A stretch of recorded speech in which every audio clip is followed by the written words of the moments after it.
Përshëndetje miq, në kuadër të zgjedhjeve parlamentare të 11 majit, sot do të bëj një bisedë me kandidatën e qarkut Elbasanit në listën e hapur, zonjën Lumturi Hasa, e cila do të na tregojë rrugtimin e saj jetësor për ta njohur pak më mirë se kush ajo është. Lumturi, faleminderit që erdhe sot. Unë do doja që të bënim një bisedë të lirshme, ku ti na tregon më shumë për veten tënde dhe si u gjende në politikë. Si ishte ideja e përfshirjes në politikë si fillim në vitin 2021 dhe tani në vitin 2025? Në politikë u gjenda një moment, pothuajse një natë më përpara. E diskutoj me babain se prindit e mi ndjes paqin, babai me origjinë nga shqiptari Çamërisë dhe nëna shqiptare e Kosovës. Dhe ishte kauza që më tërhoqi, kauza që më dha nxitje, më dha grind, që t'i bashkohesha politikës dhe atë që duhet ta bisedoja me patriotët e mi, me njerëzit e mi, me babain tim, duhet ta bëja në vendin e duhur në politikë. Dhe zgjodhe PD-jun në vitin 2021. Po, duke qenë që Partia Drejtësi, Integrim dhe Unitet mbarte në vete kauzën çështjen Çame, ju bashkova PD-us, por duke qenë që si familje e djathtë, me bindje të djathta, PD-uja ka qenë koalicion me Partinë Demokratike në periudhën e zgjedhjeve të 2021-shit. Dhe duke qenë dhe si familje e persekutuar, nuk kishte se si të shkonte ndryshe, bashkova Partisë Drejtësi, Integrim dhe Unitet dhe Partisë Demokratike, që ishim koalicion. Një politikane e re, e megjithatë me një performancë shumë të mirë 2021-shin. Nga erdhi kjo? Në fakt, unë kam mbaruar fakultetin mjekësor dhe specializuar në optimetri dhe pothuajse gati afro mbi një dekadë punoj në klinikën time. Për fat keq e nisa punën në qendrën spitalore Xhafer Kongoli në Elbasan, por për arsye bindje politike nuk më lanë shumë gjatë, një vit më lanë dhe siç ndodh diskriminimi nga forca e kundërt politike, forca e majt moqën, dhe u detyrova që të ngreja biznesin tim, klinikën time dhe të isha e zonja për t'ja dalë mban për atë profesion që kisha zgjedhur. Dhe duke qenë që isha në kontakt me njerëzit, dëgjoja hallet e njerëzve, problematikat e njerëzve, dhe këtë u bën dy forca që më dhanë atë shtysën e madhe për t'u futur politikës. Se jo, thash. Të kanë mbështetur pacientët? Absolutisht që po. Në 2021-shin unë për herë të parë në politikë dola si femra më e votuar në 2021-shin dhe një nga femrat më të votuara në fshatra, në të gjithë qarkun e Elbasanit, gati afro 2000 vota, dhe për herë të parë ti e di që ke mbështetjen të familjes, disa njerëzve dhe sheh që në një mëngjes kur ngrehesh ke aq shumë vota. Do të thotë që pas kam njerëz që më duan. Megjithatë vota dhe prap nuk arrite dot ta merrje mandatin. Ishte zhgënjyese në atë kohë? Duke qenë që e dija se duhet të thyeshe herësit, ishte një cak për ata që ishte në listë të hapur, pothuajse unë doja ta provoja, se njeriu duhet ta provoj se sa i vlen lëkura. Ti dëgjoj ato hallet, mos ta marrë çdo gjë. Unë nuk jam mësuar ti marr gjërat falas, jam mësuar që të ndjek gjithmonë rrugët e vështira, që t'ja di dhe vlerën edhe vetes, edhe njerëzve, familjes, bashortit, fëmijëve e të gjithëve me radhë. Lumturi, kur ne bashkë me zotin Berisha nisëm lëvizjen e foltores, herët në këtë kohë, kemi bërë një takim të madh, shumë entuziast me gratë, dhe ti ishe pjesë e atij takimi. Pse ndjeve që duhet të vija aty me Partinë Demokratike në atë kohë? Njeriu ndjek atë që ndjen. Duke qenë që gjatë gjithë kohës jam rritur me atë frymën që jemi të diskriminuar, edhe pse në periudha shumë të hershme kohore kur kam qenë fëmijë, dëgjoja historitë e nënës dhe babait përpos dëbimit të shqiptarëve Çamërisë që erdhën në Shqipëri në shtetin Am, edhe të nënës, se kanë ardhur gati në fund të luftës së dytë botërore, kanë ardhur babai 5 vjeç dhe nëna 4 vjeç. Edhe menduan që këtu do kishin mbështetje më të madhe, por në fakt regjimi komunist ato i denigroi, i diskriminoi dhe nuk i lanë të ngrinë kokë dhe ato ulën kokën.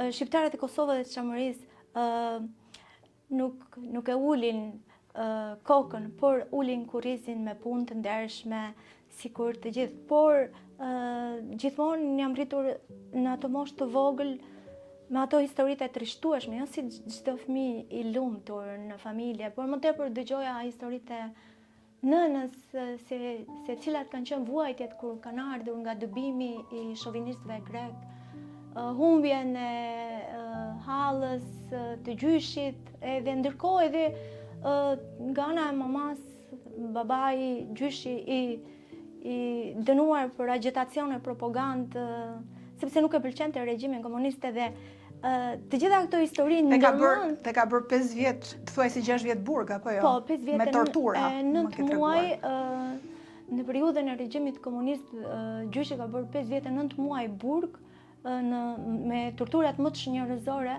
se që mamaja mi tregonte dhe më thoshte që i kanë futur spica tek thonjt, vesë të nxehta në sjetull, presione me ujë të ftohtë dhe të ngrohtë. Deri në momentin kur ka dalë nga burgu, është shtruar në sanatorium dhe nuk i rezistoi dhe rish. Je rritur me këto histori? Për gjatë gjithë kohës dhe nuk më ka ardhur mirë kur shkoja në shkollë, i dëgjoja në fakt edhe mësuesit edhe shokët e shoqës kur më thoshin, nëse vonohesha 1 minutë më pas në orë të mësimit, më thoshin erdhi kjo çamja, erdhi kjo kosovarja. Në fakt, gjithmonë kthehesha në shtëpi dhe i thoja nënës, babait, po a jemi shqiptarë ne, pse na i thojnë këto fjalë? Edhe ishte mami, mos u ndjej, thjesht hesht. Jam munduar që në disa raste dhimbjen ta kthej në forcë dhe të hesht. Por fundit në vitet tani shumë më vonë, diku nga vitet 2000, mund të them, e them me krenari që jam krenare që jam shqiptare e Kosovës edhe e Çamërisë dhe kam përnder që kam lindur dhe jam rritur në Shqipëri dhe në Elbasan. Kam janë vajzë në Elbasan, lindur dhe rritur. Absolutisht. Në fakt, Lumi, ti duke shumë e re në mosh, por duhet ta themi edhe për publikun që na ndjek që ti je një gjysha tashmë, i ke 3 djem dhe ke patur një familje të lumtur. Apo jo, bashkë me të shoq. Ato që i kam kaluar dhimbjet vetë, jam munduar që të sjell paqe, të jem solare. I kam 3 djem, sepse kam një bashkëshort, kam një shok. E kam udhëtarin tim të jetës, që në çdo vështirësi ai për mua mban gjysmën e vështirësisë sime dhe i kemi ndjekur të gjitha rrugët së bashku, kur nuk më ka braktisur dhe jemi prindër të 3 djemve. Më i madhi është 27 për 28 vjeç, i dyti është 24 për 25 dhe nusja është bërë me djalë dhe jam gjyshe prej 1 viti dhe jam shumë e lumtur që jam një gjyshe re. Kam dhe një djalë tjetër që është Kajmaku, i themi ne, është Sebastiani, 12 vjeç. Nuk doja të harroja që kur e shikoj nipin, që kam plakur. E kur shoh djalin tim 12 vjeç, jo, kam akoma kohë për të ecur. I qasje shumë e bukur kjo edhe shumë pozitive për ta parë gjithë këtë. Po i bie që ka kompensuar disi jeta, pra me një fëmijëri të vështirë, me zvuajtjesh, dhe pastaj me një familje të lumtur. Po, një familje konsoliduar, i kam mësuar që të mbajnë kokën lart, pavarësisht rrugëtimit në jetë, sfidave në jetë, të kenë dignitetin, të kenë ndershmërinë, krenarinë, se i kanë 2 krahët e shqiponjës, janë nga të 2 trojet që kanë derdhur gjak për këtë Shqipëri që kemi sot. Ka pasur idealizëm për fshirja jote në politikë, sigurisht më the që ka qenë edhe në mbështetje të kauzës, por duke parë ambientin e ashpër politik, cilën unë e kam parë vetë dhe kam eksperiencën time, sa e vështirë ka qenë për ty si grua, sepse e bën të duket të thjesht, po jam e bindur që nuk ka qenë e thjesht ky rrugtim. Atëherë, unë gjithmonë i jam munduar të sjell rrugët e vështira. Se jam munduar të jem titan, e pathyeshme. Në këtë shoqëri të jesh grua në Shqipëri duhet kesh 4 stinë në vete. Duhet jesh pothuajse në një rrugtim jo të merresh me anësoret, po të shohësh qëllimin që i ke vënë vetes. Jetojmë në një shoqëri maskiliste, patriarkale, por këtë vështirësi has në jetë dhe jam munduar t'i kapërcej sepse kam një mision. E misioni jem të çoj në fund atë kaos që kam përgjysëm, atë kaos që e kam nisur rrugtimin dhe atë kaos që duhet të jetojmë në demokraci të lirë dhe femra të ketë baraz me një mashkull. Duhet të jemi të njëjta. Dhe kur nuk e gjej forcën, në fakt kujtoj Rozafën që ajo u sakrifikua nga burrat për të ndërtuar kalaja, edhe ndonjëherë kujtoj dhe Norën e Kelmendit, atë vajzën burnesh, të bukur, që tregoi që femra është e pamposhtur. Dhe në fakt, rrugtimi yt ka treguar që ti je guximtare, i shkon gjërave deri në fund, nuk e patur frikë me përballjet, nga sa më ke treguar mua edhe gjatë fushatave, edhe në Elbasan në vitin 2021 që nuk ka qenë e thjesht, ti prap ke qenë me shumë guxim për të vijuar në rrugtimin tënd. A do t'ja dilje dot vetëm nëse nuk do ta kishe dot mbështetjen e të shoqe mendon? Jo. Mbase mund të bëja gjysmën e rrugëtimit, por ai është pjesa që më plotson. Ne jemi njohur shumë të vegjël, edhe unë kam pasur shok dhe më pas kaloi përtej miqësisë, edhe ai ka qenë krau dhe vazhdon të mbetet krau imediat. Sot nuk kam vetëm kraun e bashortit, kam të 3 djemve, të nusës, të miqve, të gjithë. Edhe i shoh djemtë e tu që vinë edhe të përkrahin edhe në fushat, edhe duhet jetë një kënaqësi dhe një krenari e jashtëzakonshme. Por përsa i përket rrugtimit me bashkëshortin tënd, ka qenë e vështirë për të që ti t'jesh qendra e vëmendjes, t'jesh ti politikania dhe njeriu që del përpara dhe takon elektoratin. Pra, se siç e the dhe vetë, jetojmë në një shoqëri maskiliste në fakt, por ti je gjithmonë me të në krah. Normalisht në këtë lloj shoqërie, etap mas etape, këto na ndjeken, por nëse një person e do dhe ke një udhëtim për gati afro 3 dekadash, mjafton të kesh besim ke ai person. Edhe ai ka besim ke unë, edhe unë kam besim ke ai, dhe prandaj rrugtimi në vështirësi, në rrugë të vështira, edhe të errta, bëhet më i lehtë kur e kam atë në krah. Cila kanë qenë sfidat më të mëdha që ju keni kaluar bashkë? Sfidat më të mëdha ka qenë po më tregoje periudha. Një histori, unë të pyeta më përpara nëse ti ke bërë një dasëm me bashkëshortin dhe më the një histori të trisht në fakt. Në fakt, është pak e vështirë për mua. Ne kishim planifikuar që do bënim një dasëm si çdo çift që ndëron atë ditë. 3 muaj përpara më vdes motra. Dhe ka qenë vitin 97.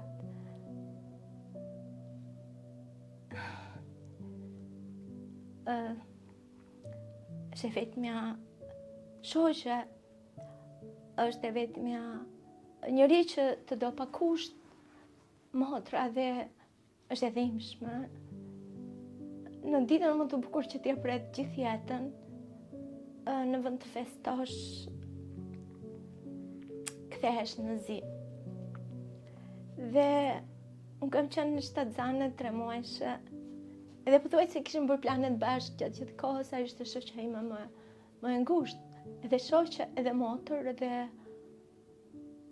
atë ditë ka qenë ndilshëm, kishim një javë që dilnim bashkë sepse bashorti i saj kishte ditëlindjen dhe dilshim të shkoshim t'i bleshim dhuratë. Dhe atë ditë vjen dhe i le fëmijët ke unë dhe më thotë që duhet të dalë, por do t'i le pak dhe do vi t'i marr. Vjen t'i marrin fëmijët dhe ndërkohë unë vishëm shumë më shpejt. Dhe i them që ne gjithë duhet të vi dhe unë, të shkojmë t'a blejmë dhuratën. Dhe më thotë, jo thotë, mos eja, thotë se ka shumë plumba. Dhe në momentin që doli, i thash nga drita re, i tham, do të ngele pishman që nuk po më merr. Edhe unë nuk kam qatë humbë dhe se unë e kam fëmijën me vete, po ti ke 2 fëmijë. Shko me thamu, dhe mos u mërzit. E ka ndjerë në një farë mënyrë e mendon? Gjithmonë kur ke motër edhe vëlla, i ndjen edhe të mirat edhe të këqijat, sepse ke lindur nga një nënë. Ke dashurin, ke dhimbjen që e ke përjetuar që nga fëmijëria derisa rritesh. Dhe në momentin që ndodh diçka, motra, vllai, o nëna, o babai e ndjen. Dhe atë ditë në fakt lëtova para se ta merreja vesh Shaberin, askush nuk më tregoi se motra më kishte vdek, vetëm se hyshin e dilshin njerëz në shtëpi dhe nuk më tregonin vetëm për shkak se ishte shtatzane. Dhe instinktivisht diku në mes të natës shikoja njerëz që hynin e dilnin në shtëpi dhe shkëputen fsheta se futëm ke dhoma dhe i bie marr telefonin dhe i bie urgjencës direkte sikur e ndjeva. Të momentit dhe pyet se ka ardhur dikush me këtë emër me plumb, dhe ajo ka vdekur dhe aty kam humbur ndjenja. Edhe kështu ishte dasma ime, por e kam bërë mas ju kërkoj ndjenjë. Pra e ke bërë më vonë pastaj? 20 vjet më pas. Nga motra që ishte personi që ti besoja më shumë, pastaj u bë bashkëkor tyt në një farë mënyrë, apo jo? Po, ai dhe në ato momente më ka qëndruar afër, ndaj kemi dhënë besën njëri tjetrit, që në të mirë dhe në të keq do i shkojmë deri në fund, derisa vdekja të na ndaj. E megjithatë ke patur edhe një rast tjetër që brenda një dite ka ardhur edhe e keqja edhe e mira, si në këtë rasti i gëzimit të shtatzanisë dhe vdekja e motrës. Mendoj që më duket ndonjëherë sikur vetëm mua më ndodhin këto gjëra, por ka qenë atë ditë nisesha për në Greqi dhe më marrin në telefon sepse nusja shkoi tek prindit e vet në Greqi dhe më njoftojnë që ka lindur nusja e djalit dhe e bërë me nip. Edhe u gëzova shumë. Gëzimi jashtëzakonshëm kur bëhesh gjyshe për herë të parë. Edhe nuk di si ta përshkruaj se ajo s'ka fjalë për ta përshkruar atë lloj ndjenje. Sikur po fluturoja dhe duhet të shkoja ta provoja këtë lloj ndjenje që e gjeja ke gjithkush që thoshin djali duhet më shumë, është mjalti, e duhet ta provoja këtë lloj mjalti. Në momentin që shkoj edhe gëzohem, lumturohem, e marr edhe se që nuk arrija ta besoja që kisha nipin në krah. Mbas, po brenda asaj dite, më marrin në telefon nga Shqipëria dhe më thojnë që e ke humbur babain. Një miks shumë i fortë ndjenjash në fakt. Se di si e ke përballuar ti, po për këtë do ishte e vështirë. Di them që njeriu në jetë ka momentet edhe të gëzuara, edhe të hidhuruar.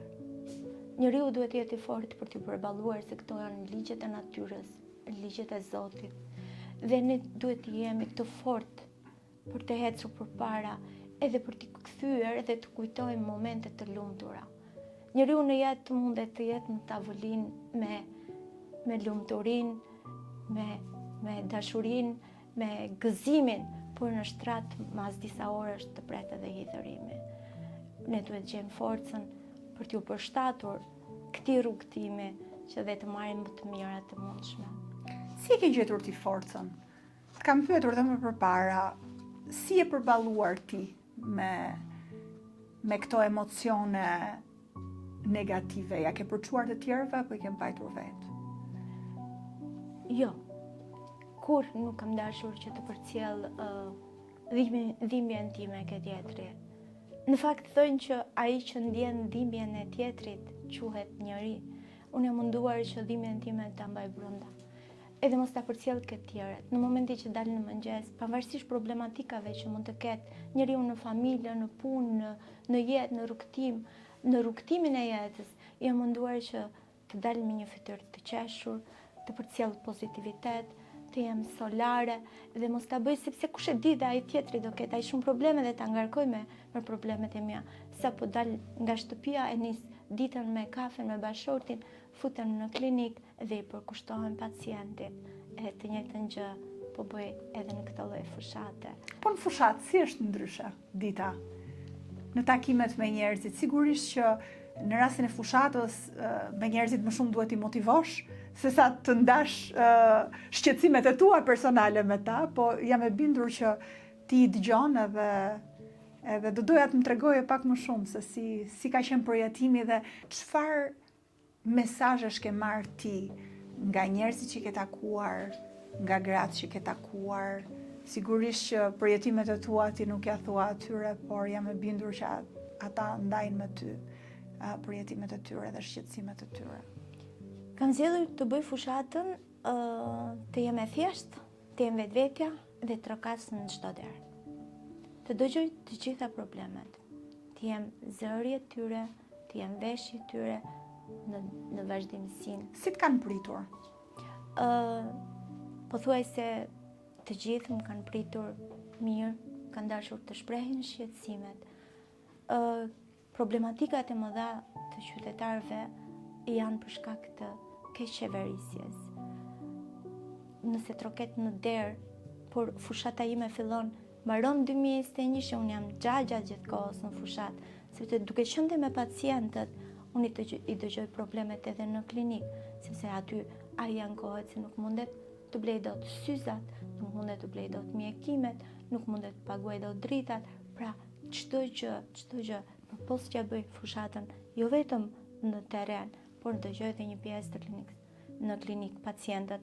I gjithë problematika e të gjithë qytetarëve që kam shkuar derë më derë është që nuk mundet t'ja dalin dot.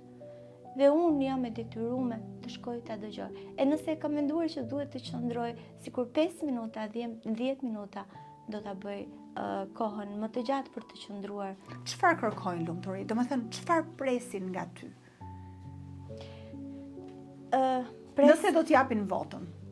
Presin që ankesat e tyre të shtrohen në parlament edhe të miratohen dhe të kthehet që qeveria të punojë për qytetarët dhe jo qytetarët të punojnë për shtetin dhe qeverinë. Me sa të njoh unë, ti nuk ke një qasje shumë agresive, ti ke një qasje më të ëmbël, më të qetë. E pëlqejnë njerëzit këtë? Ndjejnë se lidhen pak më shumë me ty? Se janë lodhur nga propaganda, janë lodhur nga të qenit politik vetëm individual. Ato duan njeriu e thjesht edhe mendojnë në momentin kur ti shkon ti jesh vetvetja dhe flet thjesht, ato mendojnë sikur janë vetë atje dhe po e përcjellin problemin. Okej, dhe ky pozitivitet që në fakt tregohet. Po unë desha të kaloja një çik edhe tek pjesa tjetër e lumturisë si nën dhe si vjerë. Çfarë kam vënë re dhe më ke thënë, ka qenë që vetë nuk ke jetuar më vete me të shoq. Dhe në rastin e djalit, që ai është i ri, edhe ai ka zgjedhur që të jetoj më vete. Për sa i përket familjes, e ke kërkuar një familje të madhe ku t'jeni të gjithë bashkë, po secili të ketë lirshmërinë për të vendosur për çatin e tij? Unë jam rritur në një familje të madhe, sepse ne kemi qenë 4 vajza dhe 2 djem. Jam rritur në në komunitet, si kam qenë në shkollë, në kopshe, dhe jam munduar që ta përcjell edhe këtë ke fëmit, por duke qenë që gjyshe, por e re, zgjodha që edhe unë kam ndenjur pothuajse gati 1 vit me vjerën, por për arsye se u martoj voglit e dolëm veç ne më pas, zgjodha që djalit dhe nusës t'i ofroj kushte për të jetuar në familje veç. Ne pothuajse takohemi sepse biznesin e ka ngjitur me biznes me klinikën tonë, jemi gjatë gjithë kohës. Në fillim më gjykuan që pse nxorë nusën vetëm, se nuk e mbajte, dashuria nuk vjen të qëndruar gjatë gjithë kohës me një shtëpi, dashuria vjen edhe sikur të jesh në dy skajet e botës, mjafton të respektosh, të duash, të përcjellësh mirësi e çdo gjë shkon. Sa ndihmon ti me nipin e vogël? Ha me thënë drejtën, jo. Jam gjatë gjithë kohës në klinik edhe në fushat për momentin, ama kur të jem më e lirë, do ta marr edhe nuk doja jap më. Beshaka. Sepse prapë e kam vënë re që ti të pëlqen që të bësh edhe jetën tënde, ti lejosh hapësirën atyre që të bëjnë jetën e tyre, dhe mendoj që ka ardhur koha për këtë model të ri tani tek gratë shqiptare që edhe kur bëhen gjyshe të shikojnë më shumë edhe punën e tyre, edhe kënaqësinë e tyre. Unë të paktën e kam vënë re këtë gjë te prindrit e mi, tek vjera ime. Duhet të mendosh që nusja e djalit ka braktisur prindërit për djalin tënd. Ti djalin tënd e do, edhe djali e di që ti e do. Duhet të duash më shumë nusën e djalit në ato momente, ti e ofrosh ngrohtësi, ti tregosh që jo vetëm që je një vjerë, je nëna e bashortit, dhe por mund të jesh edhe nëna e saj, mund të jesh edhe shoqja e saj, ti ka përcesh të gjitha ato gjëra që deri djetë ti ke të trashëguara nga e shkuara, dhe të ecësh sikur je një familje e konsoliduar, ta duash, ta respektosh. Kaq ka nevojë njeriu, kaq ka nevojë edhe nusja. Andjet e kompleksuar nusja duke patur një vjerë që është në një formë shumë të mirë, që kujdeset për veten, që është angazhuar, që është politikane. Sa mund të ndikojë kjo tek një nuse e re, mendon? Në fakt, unë kam edhe djalin e madh të fjuar, edhe me një vajzë shumë të mirë, shqiptare të Kosovës, edhe djalin e dytë që po flisnim pak më parë. Përkundrazi, ato janë mikeshat e mia, janë shoqet e mia, kur unë kam në një gjë që nuk më shkon, më thotë, mami, jo më mirë është kjo se sa ajo, dhe ndjehem shumë mirë, jo nuk ndjejnë komplekse fare, janë krenare që e kanë të re, përkundrazi tani në fushat janë gjatë gjithë kohës aktive. Je për mbështetjen e grave në politikë? Absolutisht që po. Absolutisht që po. Mendon që ka nevojë politika jonë për më shumë gra, jo në dukje, po në vendimarrje të vërtetë. Gruaja ka ditur ta tregojë që ajo që ndërton familjen mund të ndërtojë dhe vendin. Gruaja ka ditur të tregojë që një grua mund të ndërtojë një biznes, mund të jetë me një sukses shumë të madh. Gruaja ka ditur të mbajë shumë hallen kurris, edhe t'ja dali shumë bukur. Gruaja nuk nxehet. Edhe nëse nxehet, del dhe sikur s'ka ndodhur asnjë gjë. Gruaja, do të them që pa grua nuk ka jetë. E nëse një burr ngrin dorën mbi një grua, rreth para ka ngritur mbi nënën e tij, mbi motrën e tij. Pa grua s'ka jetë. Dhe unë uroj që ti t'jesh zëri i këtyre grave në parlament. Faleminderit për këtë bisedë. Faleminderit.